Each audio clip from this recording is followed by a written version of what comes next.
আপনি পৃথিবীর যে প্রান্তেই থাকুন, শিলিগুড়িতে যদি আসেন একবার চলে আসতেই হবে এই বিধান মার্কেটে। বিধান মার্কেটে এসে কল্পনা হোটেলে খেয়ে যেতে হবে চিতল মাছের ঝোল আর গরম গরম ভাত। গত কয়েক দশক ধরে বাঙালির বোধহয় সেই অভ্যেসটাই ছিল, শিলিগুড়ি আসা মানেই কল্পনায় খাওয়া। সেরকমভাবেই এবার এসেছিলাম বিধান মার্কেটে, যথারীতি এতদিনের অভ্যেস কল্পনা হোটেলে খেতে হবে। কিন্তু বিধান মার্কেটে এসে এবার যেটা শুনলাম সেটা সত্যি বেদনাদায়ক। অন্যান্য বাঙালি প্রতিষ্ঠানের সঙ্গে যেটা হয়, অনেক ক্ষেত্রেই যেটা হয়, সেটাই হয়েছে এখানকার কল্পনা হোটেলের সঙ্গে। কল্পনা হোটেল দুভাগ হয়ে গেছে, একটা হোটেল হয়েছে কল্পনা, একটা হয়েছে সোনার বাংলা। এখানে আর একটা আদি কল্পনা বলে একটা হোটেল আছে, যদিও সেটার সঙ্গে আমরা যে পুরনো কল্পনা হোটেলকে চিনি তার খুব একটা যোগাযোগ নেই। তা সত্ত্বেও এখানকার কল্পনা হোটেল কিন্তু ভোজন রসিক বাঙালি যারা খেতে ভালোবাসেন, যারা সুখাদ্যের সন্ধানে চারিদিকে ঘুরে বেড়ান, তাদের কাছে কিন্তু কল্পনা হোটেল স্মৃতিতে রয়ে যাবে। কিন্তু এখানে এই অঞ্চলে যারা বিক্রেতা রয়েছেন, এই অঞ্চলে যারা নিয়মিত যাদের আসা যাওয়া, তারা প্রত্যেকেই বললেন যদি ভালো খাবার খেতে চান সেই পুরনো কল্পনা হোটেলের স্বাদ, তাহলে কিন্তু আপনাদের যেতে হবে ডিস্কো হোটেলে। চলুন আমাদের সঙ্গে, চলুন আমরাও খুঁজে দেখি ডিস্কো হোটেলটা কোথায় আছে এবং খেয়ে আসি সেখানে।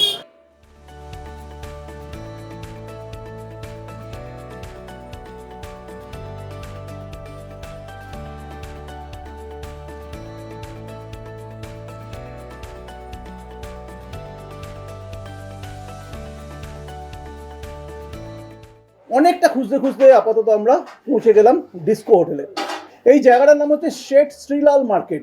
তো শেঠ শ্রীলাল মার্কেটে আপনি এখানে যদি খোঁজ করেন, যে কোনো দোকানদার এখানকার, তারা দেখিয়ে দেবেন ডিস্কো হোটেল কোনটা, কারণ এখানে ভিড় লেগেই থাকে।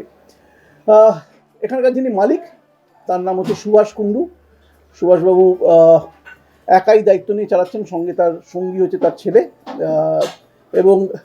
এবং এখানকার খাবারের স্বাদ সত্যি এই মুহূর্তে শিলিগুড়ি বিধান মার্কেট বলুন, হংকং মার্কেট বলুন, বা শেঠ শ্রীলাল মার্কেট যেটা, তার এখানকার এই অঞ্চলে যারা আসা যাওয়া করেন তারা কিন্তু সবাই এক বাক্যে স্বীকার করছেন যে এই মুহূর্তে কল্পনার যে ফেলে আসা জায়গাটা, সেটা কিন্তু ডিস্কো হোটেল সেটা দখল করে নিয়েছে।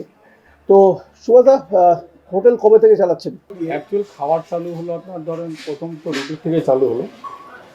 এখানেই ছিল সেই হোটেলটা? না, পাশেই। তারপরে এটা এখানে খাবার চলে ধরেন 82 থেকে খাওয়ার চালু হয়। আচ্ছা, 78-এ হোটেল চালু আর কি। হোটেল রুটি ভর্তি সবজি এরকম হতো। এটা 82 সাল থেকে খাওয়ার চালু।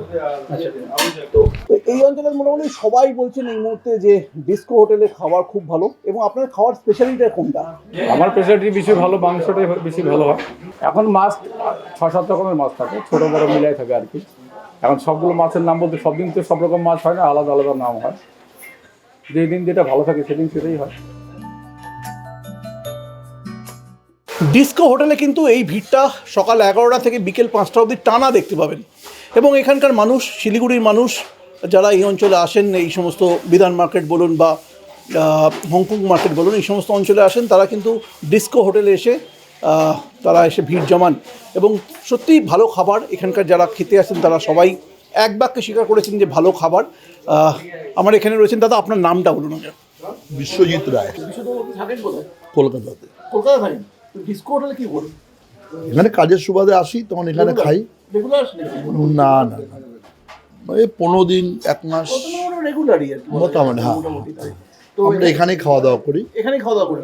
কিন্তু মানে একটা সময় তো আমরা জানতাম যে শিলিগুড়ি, আমরা কলকাতার লোকেরা স্পেশালি জানতাম যে শিলিগুড়িতে আসা মানেই হচ্ছে কল্পনার হোটেলে খাওয়া। কল্পনা হোটেলে গিয়ে কোনো সময় ব্রহ্মপুত্রের চিতল মাছের। আমাদের দেখুন, আমাদের সেরকম কোনো ব্যাপার ছিল না। আমরা খেতে খেতে ভালো লেগেছে, ব্যাস। এইটাই হোটেলের খোঁজটা প্রথম কিভাবে পেলেন? এই মার্কেটে ঘুরতেই পেয়েছি। সবাই বললো না, কাউকে জিজ্ঞেস করা দরকার নেই। তাহলে কিভাবে হলো, যোগাযোগটা কিভাবে হবে? এই যে মার্কেটে আসছি, কাজে আসছি, দেখলাম হোটেলটা খেয়ে দেখি, যেমন কল্পতরু স্পাইস হোটেলে খেতাম। তারপরে এদিকে আসলাম, এখানে খেলাম, দেখলাম যে রেটটা রিজনেবল আছে, খাওয়াটাও ভালো, স্টাফগুলো ভালো, মালিকটাও ভালো। মানে ওভারঅল একটা ঠিক আছে, একটা মনের কথা বলা যায়, এই দাদা আজকে কিন্তু এটা ভালো হয়নি, দাদা আজকে কিন্তু ওটা ভালো হয়েছে।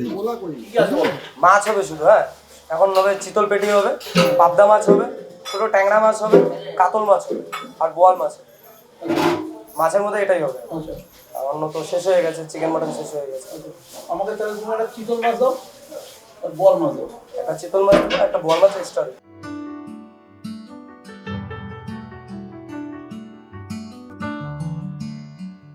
চিতল এটা বোয়াল। লাভলি। চিতল মাছ এসে গেছে, বোয়ালও এসে গেছে। শিলিগুড়ির ক্ষেত্রে চিতল মাছের ক্ষেত্রে স্পেশালিটি হলো, এটা বলা হয় এটা হচ্ছে ব্রহ্মপুত্রের চিতল। এবার এই যে চিতল মাছের যে সাইজটা সেটা কিন্তু বাংলায় খুব কম পাবেন।